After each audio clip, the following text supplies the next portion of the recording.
Le chef d'état-major des armées, Pierre de Villiers, a fait part Oui. de un peu sa frustration, on peut le dire, hier matin, à huis clos, face à la réduction de 850 millions d'euros du budget de la défense pour l'année 2017. C'est le fameux coup de rabot pour essayer de trouver les fameux 4,5 milliards qui manquent au budget de l'État après l'audit de la Cour des comptes. Le chef de l'État, Emmanuel Macron, hier, au ministère des Armées, a promis une augmentation du budget d'1,5 milliard sur 2018.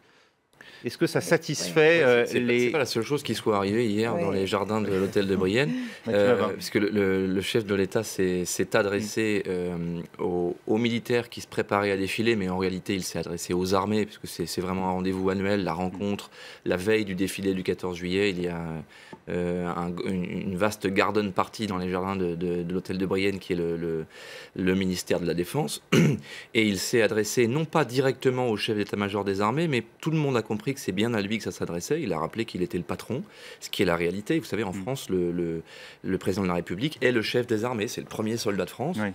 et le chef d'état-major des armées est son chef d'état-major d'armée.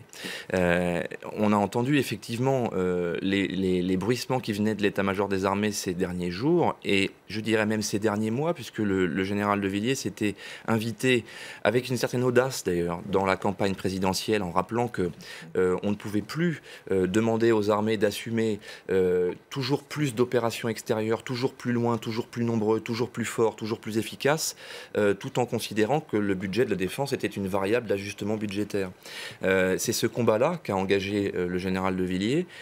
Et il faut bien dire que, en tout cas, publiquement, c'est très probablement le premier chef d'état-major d'armée à s'engager et à faire face à Bercy, à s'opposer à Bercy. Il l'a fait avec la précédente administration, sous François Hollande.